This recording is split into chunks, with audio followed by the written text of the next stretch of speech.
As-tu déjà remarqué qu'il y a des entraîneurs qui se sentent pas concernés par la préparation mentale? Peut-être même que c'est ton cas. Il y en a qui disent, bah après tout, c'est une démarche personnelle de l'athlète, la préparation mentale.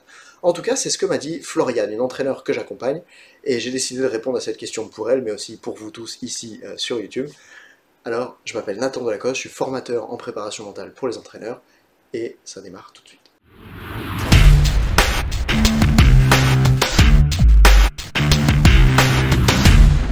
Ok, j'ai un message à faire passer aux coachs de compétiteurs parmi vous.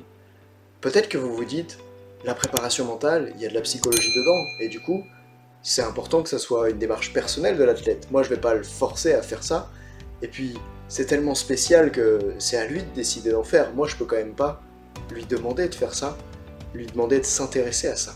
Souvenez-vous, la préparation physique, il y a des années auparavant, peut-être des décennies même maintenant, c'était aussi quelque chose dans lequel les entraîneurs ne mettaient pas les pieds. À l'époque, ils s'occupaient que du technique.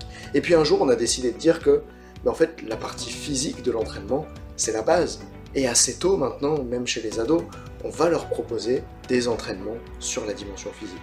Eh bien, la dimension mentale, c'est pareil, c'est une dimension essentielle de la performance. À ce titre-là, je te propose une image. Souvent, les gens la voient, la préparation mentale, comme un pilier d'une chaise. La chaise, ça serait la performance, et puis il y aurait peut-être 4 pieds à une chaise, comme celle-ci, tiens regarde.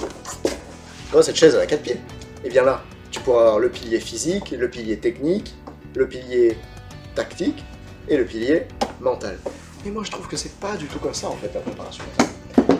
À mon avis cette image elle est erronée. Une image qui serait plus juste, parce que de toute façon tous les modèles sont erronés, une image qui à mes yeux est plus juste, c'est comme si le mental c'était un terreau.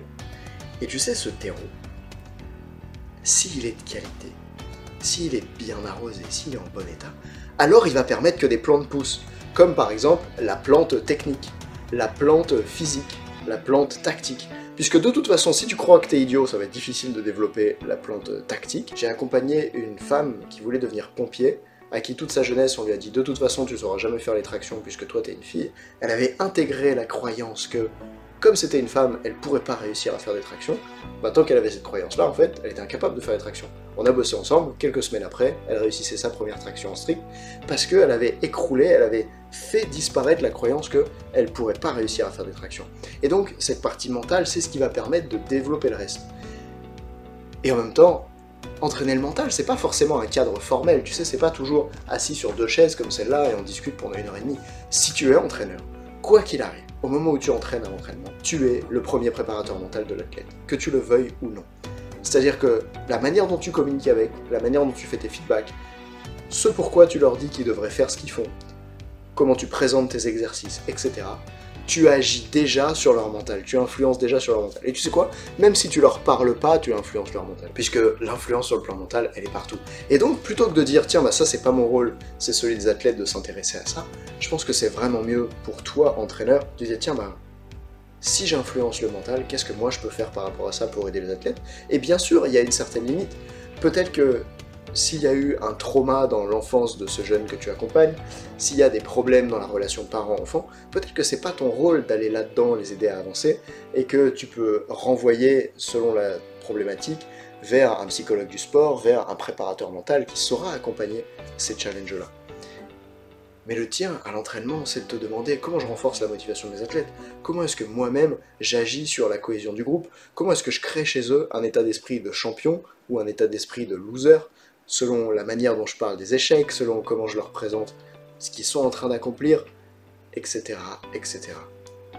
Il y aurait beaucoup de choses à parler, mais j'avais juste envie de te transmettre aujourd'hui ce principe de coaching, d'entraîneur que je crois malheureusement on n'apprend pas assez en France dans les formations BE, BPGEPS, etc. L'entraîneur, il est vraiment au centre du développement mental du sportif parce qu'il est au quotidien avec lui, surtout à haut niveau. Et à bas niveau, c'est pareil, puisque même à plus bas niveau, quand tu es là à accompagner tes jeunes, même si c'est 2 entraînements par semaine, peut-être qu'un seul, c'est vraiment un moment important pour eux, un moment qui va être formateur. Alors, prends tes responsabilités en tant qu'entraîneur, entraîne l'humain derrière la machine. Pour avancer là-dessus, tu peux regarder une prochaine vidéo, t'abonner ou t'abonner à ma liste email. Et je te dis à très vite.